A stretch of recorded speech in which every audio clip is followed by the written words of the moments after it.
j'espère que vous allez bien. On se retrouve aujourd'hui pour une nouvelle semaine de lecture. Alors, ce week-end, j'ai commencé du coup Un automne pour te pardonner. Il me reste ça à lire. Donc, un peu moins d'une centaine de pages. Donc, je vais le finir maintenant pour être tranquille et pouvoir commencer après ce bébé. Donc, on se retrouve tout à l'heure pour mon point de vue sur Un automne pour te pardonner.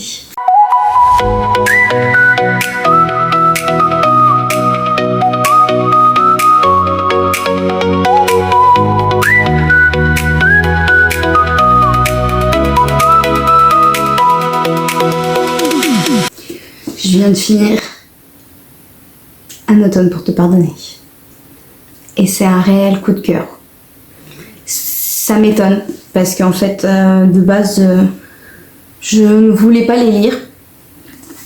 Parce que pour moi, je me disais que c'est juste une histoire d'amour, gnangnan, etc. Et en fait, je me suis totalement trompée. Franchement, je suis super contente de l'avoir lu. C'est sûr et certain, je lirai la suite. Ouais, non, j'adore la plume de Morgane, clairement. Pour l'histoire, c'est pas l'histoire d'amour qui prône en premier, même si elle a un rôle important dans l'histoire. C'est l'enquête. Savoir qui c'est qui a tué Rory, c'est ça qui m'a hypé le plus. Je voulais à tout prix savoir la suite. Et comme vous l'avez peut-être vu, puisque j'ai enregistré quand j'ai lu les centaines de pages, comme vous avez dû le voir, j'ai été choquée. Le plot twist de fou! Mais mon Dieu! Alors autant je le savais, je m'en doutais depuis le début, quels étaient les trois protagonistes qui avaient tué Rory. Mais la fin, je veux pas vous spoiler au cas où si vous l'avez pas lu, mais la fin, ça m'a choquée. Littéralement. Je m'y attendais tellement pas. Et non, c'est une très très belle histoire, une enquête de fou malade. C'est comme ils le disent, Sherlock. Ça a été vraiment avec des indices un peu partout. Mais j'ai adoré, mais vraiment.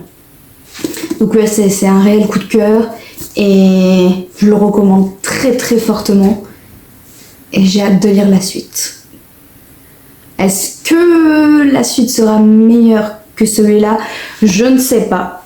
Je sais que le tome 2, c'est avec une patineuse artistique.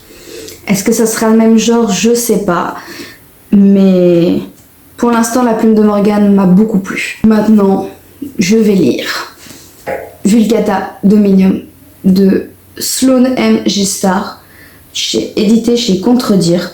Alors, de ce que je sais sur Booknode, les tropes sont c'est une dark romance, harem inversé, société secrète université, enemy to lovers, proximité forcée, bien sûr de la violence parce que voilà, c'est une dark romance. Et ouais, c'est des tropes qui m'intéressent. Alors c'est pas mes tropes préférées, harem inversé, société secrète, université. Enfin, université si, mais société secrète c'est moins, voilà. Mais oui, le harem inversé c'est la trope qui me donne le moins envie, mais ça peut potentiellement être une bonne lecture.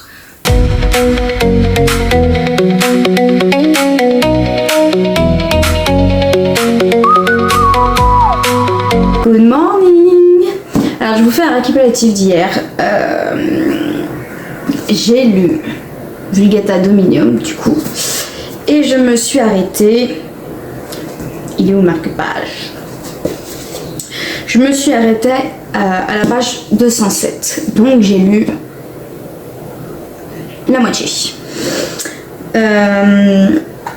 Pour l'instant la lecture elle est bien, j'aime bien.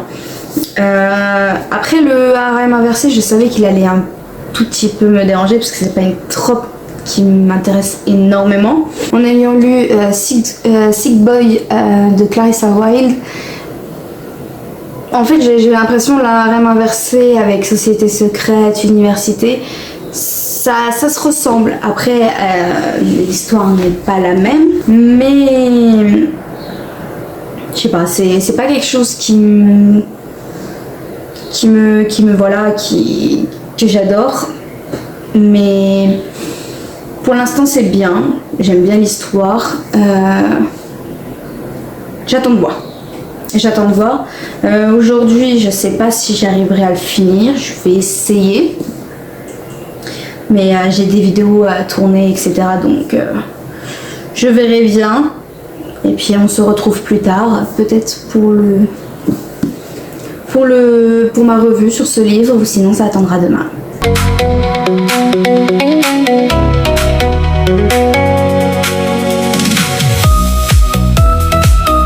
Nous sommes actuellement le lendemain, donc il est minuit et demi passé.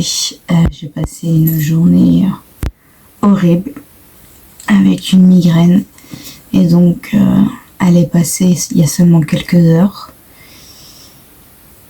Et donc j'avais pas lu, et je me suis vu que la migraine elle est passée, je me suis mise à lire et j'ai lu les dernières pages de Vulgata Dominium.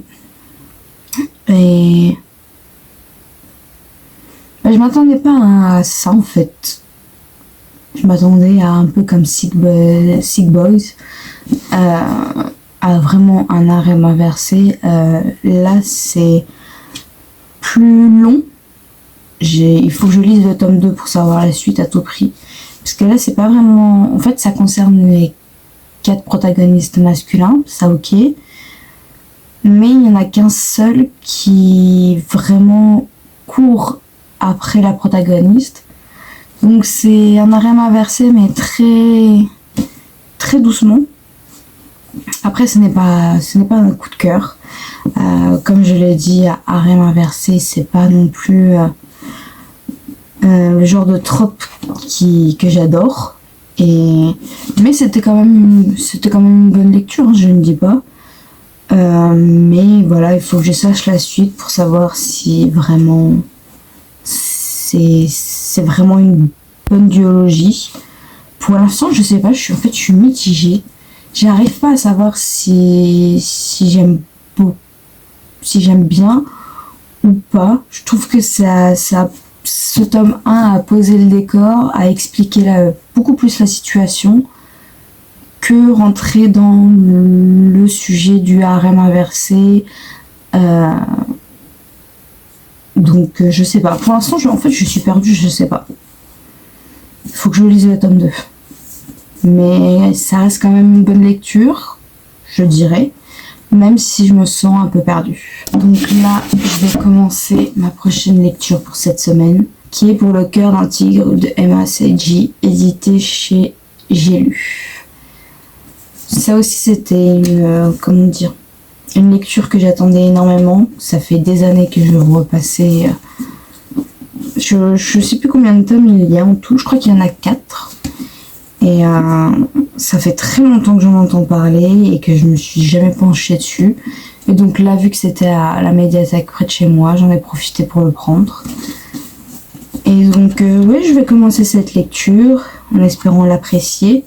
Pour les tropes de ce que j'en sais, c'est une mafia romance, vengeance, enemy to lovers. J'en sais pas plus. La 4e de couverture, elle donne bien envie, donc je vais commencer cette lecture et de toute façon, je vous tiens très vite au courant de ce que j'en pense. Good morning. Alors, j'ai fini en 24 heures Pour le cœur d'un tigre de Emma Seiji. C'est un énorme coup de cœur. En fait, c'est un énorme coup de cœur parce que c'est un peu comme une Madeleine de Proust pour moi. C'est qu'en fait, ça m'a fait revenir à il y a plus de 10 ans en arrière. à la période où en fait je lisais des histoires sur Skyblog ou sur Facebook, mais vraiment un truc de l'ancien. Et ouais, c'était à l'époque je lisais aussi sur Skyblog, Facebook des mafia romances et ça a été en fait la même chose. J'ai eu les mêmes sensations qu'à l'époque et c'est pour ça que j'adore autant. Je l'ai adoré. De toute façon il a fait 24 heures hein, donc c'est pas étonnant. Et ouais non, sûr et certain j'achèterai les 3 autres tomes et celui-là je l'achèterai, il ira dans ma bibliothèque aussi. Donc là je suis venue pour rendre les 3 livres que j'ai empruntés. Donc Un automne pour te pardonner, Vulgata Dominium et puis Pour le cœur d'un tigre. J'ai un autre livre qui m'attend donc il faut que j'aille le chercher. Donc voilà, je clôture ce vlog maintenant. J'ai lu en totalité quelque chose comme 900 pages cette semaine, en sachant que depuis mercredi je suis pas bien. Donc c'est compliqué pour moi même si Pour le cœur d'un tigre a été lu en 24 heures, ça a été compliqué pour moi parce que quand je suis pas bien, quand je suis malade, je fais que de dormir principalement. Donc je sais très bien qu'aujourd'hui je ne lirai pas parce que voilà, je suis pas bien, je vais me reposer. Ce week-end j'ai d'autres choses à faire donc j'aurai pas le temps de lire, donc vaut mieux que je clôture ce vlog maintenant. Donc comme je l'ai dit, j'ai lu en totalité un peu plus de 900 pages pour les 2 livres et demi avec la fin de Un automne pour te pardonner. Et donc non, c'était une bonne semaine de lecture. J'ai eu des coups de cœur pour lesquels je ne pensais pas. Et puis j'espère que dans tous les cas, je vous ai donné envie de lire plus. Et puis on se retrouve très vite pour une prochaine vidéo.